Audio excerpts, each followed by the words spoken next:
So this is 1.1. We're going to start working with graphing and different types of graphs. The first thing, just again, very basic to start, we have to understand how to plot points. So we're going to plot the following points on the coordinate system. Now keep in mind the quadrants are quadrant 1, 2, 3, and 4. Quad meaning four parts. You have your origin in the center, your x-axis going left and right, and your y-axis going up and down. So what's important to understand is you always have x, then y. Those are sort of memorized facts. So to go to 3, 4, I'm going to move 3 to the right. Notice these are counting by 2, so 3 to the right, and up 4 and put a dot. That is point A. Then to find B, I'm going to go 2 to the right, but down 8 to negative 8. That'll be point B. To find C, it says negative 6, which means left 6. Down 1 because it's a negative 1. That'll be point C. And D, this one always kind of throws people off. When you don't move, where do you go? Well, hold on to the origin. It says in the y direction, we go up 5. So in the y direction, I will move 5 to put a dot right about there and call that D. It is important, it is imperative that you can plot these points without crossing the x's and y's. Don't get them mixed up. Now, when we graph equations, it's going to be, what we're creating is essentially a map of all the points that satisfy an equation. So a relationship between two quantities can be expressed as an equation in two variables, such as y equals x squared minus 4. A solution is an ordered pair from the graph that satisfies the equation. So is 4 as an x and y as a 10 a solution? In other words, does this point fit on the actual graph of this equation? Well, if we plug in the values, y is 10 equals 3 parentheses, x was 4 minus 2. The 10 is fine. 3 times 4 is 12 minus 2. 10 equals 12 minus 2 is 10. Is 10 truly equal to 10? That's the question. The answer is yes, so we can say yes, it is a solution to the equation. So if I were to graph the equation y equals 3x minus 2, that point had better be as part of the curve or the line, whichever it would be. And we try down here, what about this is x and this is y in the equation y equals x squared? Well, y would be negative 5 equals 0 squared. Well, 0 squared is just 0. Is negative 5 really equal to 0? The answer is no. Okay, so no, it's not a point. So we can test points pretty easily. We can plot points, we can test them in equations, but what about just graphing equations? Okay. One of the methods that we use a lot in algebra and in college algebra is to graph by using the point plotting method. What that means is we're going to gather a bunch of x's and y's and then we're going to plot them on a graph. So here it says graph y equals x squared by using the integers from negative 3 to 3. So negative 3 for x, negative 2 for x, negative 1, 0, 1, 2, and 3. Now we want to know what happens when we plug those in.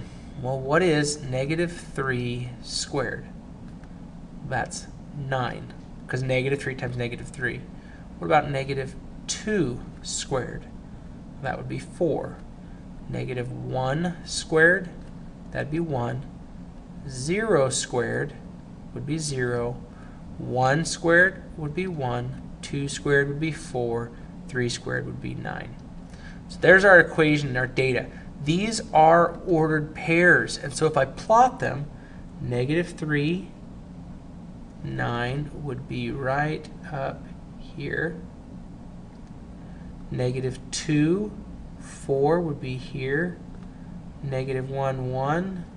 0, 0, 1, 1, 2, 4, and 3, 9. Now this is a parabola, and we've studied those. We're going to continue to study them this year.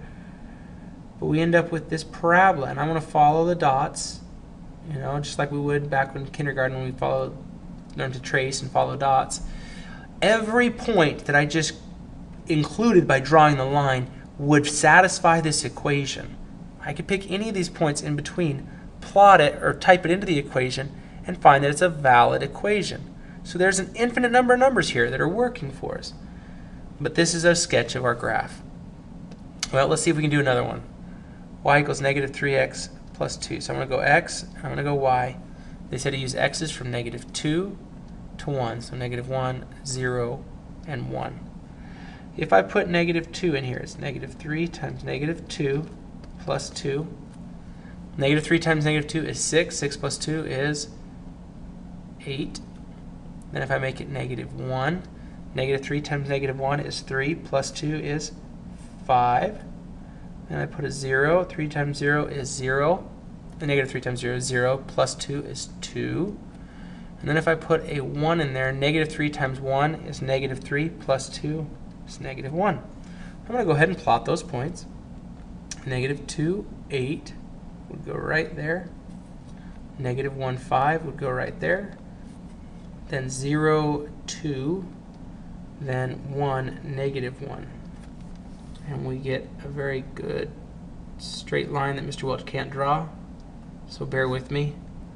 I need a ruler to draw that, but assuming that we had the ability to do that real quickly, let's maybe go from here through similar to that, and we would get our line. Okay, and so it's really important that we're able to plot those points and then connect them in what seems the most meaningful way. There wasn't any bending of the points like there was with our last one. This one turned out to be straight.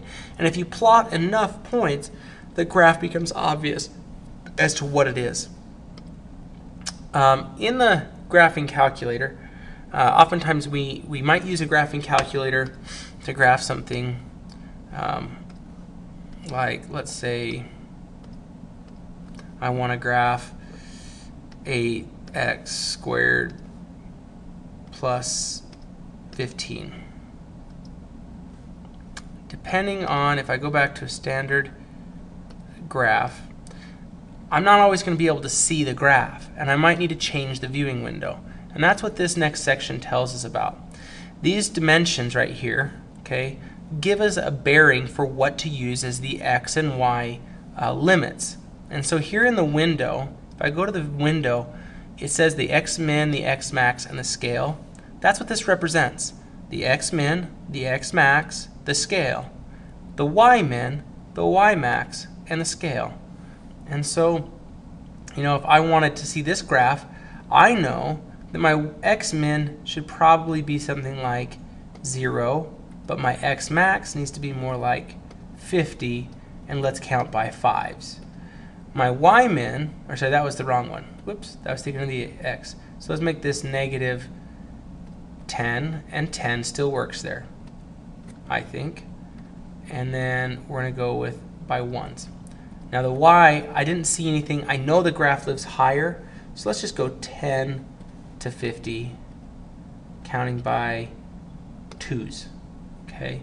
If I go to look at the graph now, I can see the graph existing.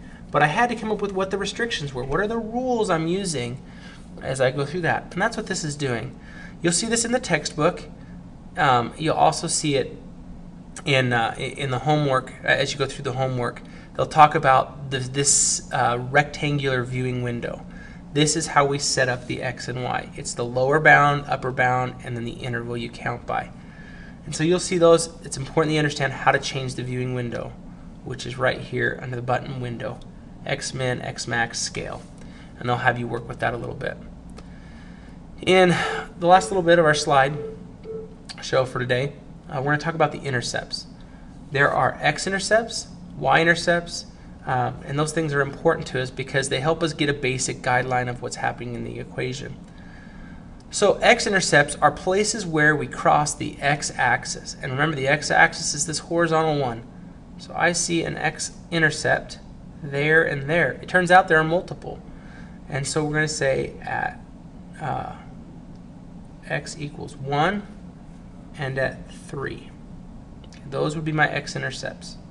If I want my y-intercepts, there's only one in this problem, and that's right here where it crosses the y-axis at -3. That would be my y-intercept. So now that I have the ability to find the x and y-intercepts, plot points to graph, I should be ready to go, and we'll see you in class.